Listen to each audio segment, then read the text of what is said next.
So Erin, obviously committed to the Crows again?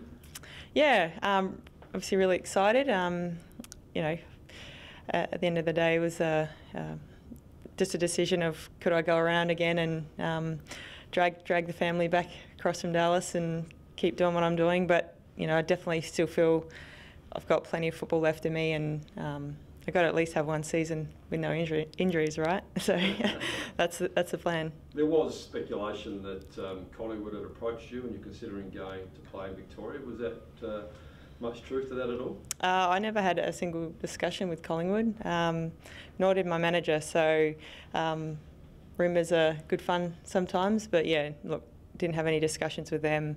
You know, everyone knows how happy I'm here in Adelaide, and families here, grew up here.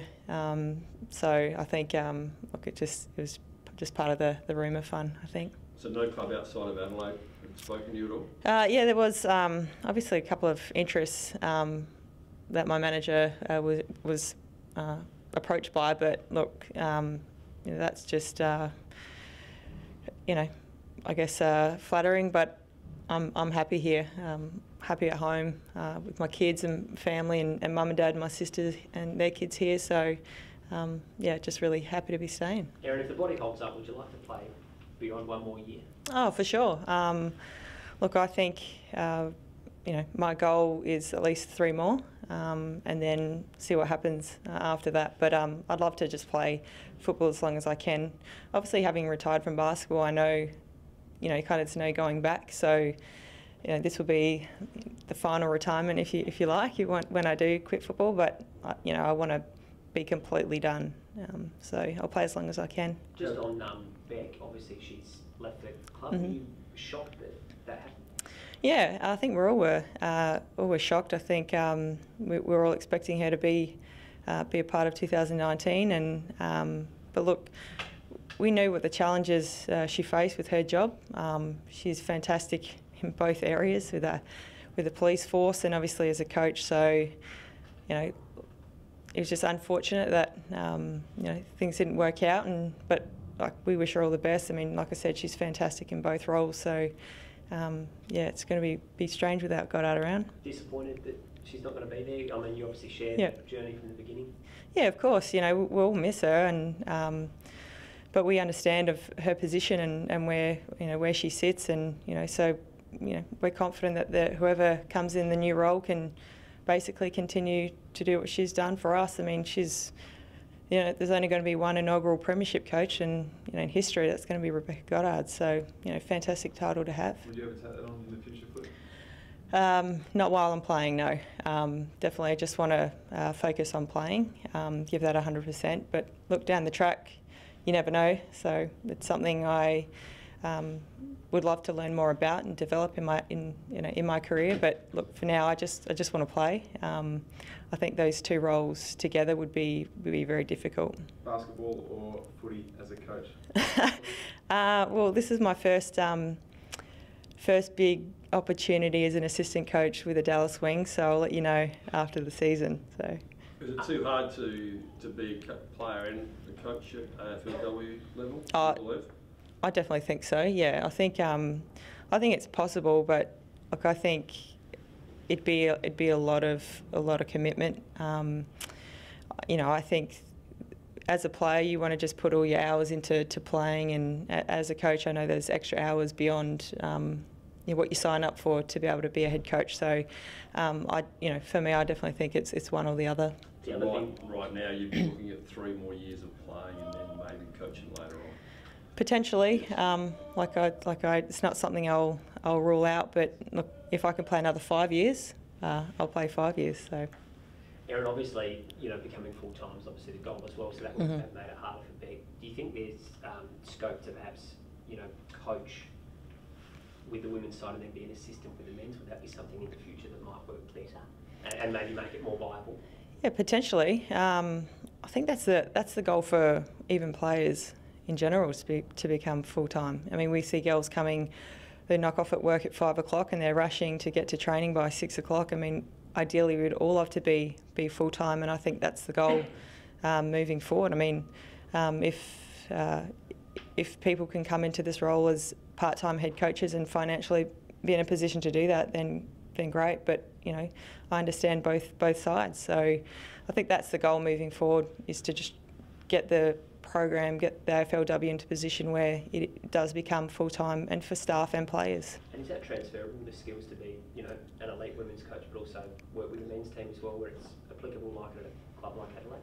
Footy's footy, right? So shouldn't have any gender shouldn't be an issue in any of that. I think I think we'll see now that AFLW is around and it's growing. I think we'll see women start to get more involved, especially in the AFL, and I think that's just something that's going to keep continuing to grow. Erin, you mentioned your body obviously had a quad injury this season. You saw for a while. Obviously, you're okay now in the off season. Yep. Are you confident that your body will be able to play a few more years? Yeah. Look, to be honest, the last 2 seasons with my quad, I would say both times injuries could have been avoidable.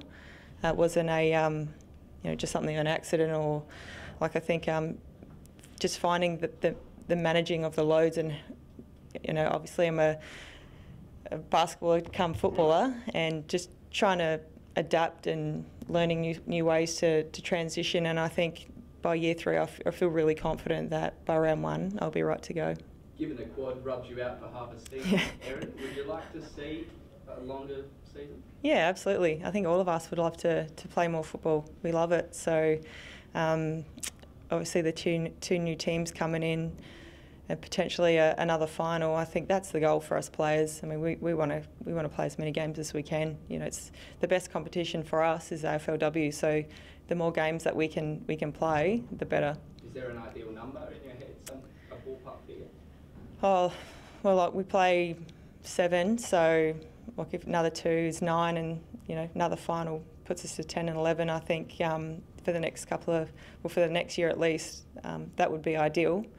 Obviously, when you have 4 more teams in, I think, to me, play everyone one time would be nice. That just means more football. So I think that's the goal for us girls, because, like I said, we want to play as much football as we can, because we see, aside if we play more games, it's only going to make us better, make the competition better, our skills better. So I think that's our goal.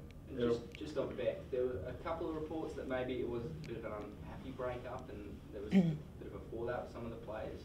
Is there much truth to that? No, not at all. We have a great relationship with Beck, and that's probably the most disappointing thing to come out of this, the whole departure with Beck, is that it's just not true. I personally have a great relationship with Beck. I know the girls absolutely love her. So look, it's just, like I said, another rumour. But yeah, absolutely no truth in that at all. Yeah, when do you go back to the US, and when do you return back to? I leave tomorrow morning. Okay. Yeah. So Tracy and I and the 2 kids we'll fly back tomorrow, and then look to come back pre-season. Yeah. What sort of month are you thinking? Well, that's what we're waiting on to find out. Look, I think probably around November, I would say, is when we'll start up again, if things kind of go the way I think they will. And the season starts in January again. I think November will be our pre-season, so I like to chase the summers around, so I'll come back when it starts warming up. Will you train over there, Flip? Yeah, or yep. Just give your body a rest? Or? No, look, I'll definitely train over there. I've got an off-season program which I'll do, and obviously I'm not privileged to football ovals over in the States. I don't think I've ever seen one in Texas, so it'll be on a soccer field or an NFL pitch somewhere. But look, there's it's nice I find it really nice to go from footy and switch off completely and I head over to basketball. It's a nice transition. It's, I think, 2 sports that complement each other, and I'm really enjoying being part of both of them. But look, there'll be plenty of training, getting ready to come back in pre-season.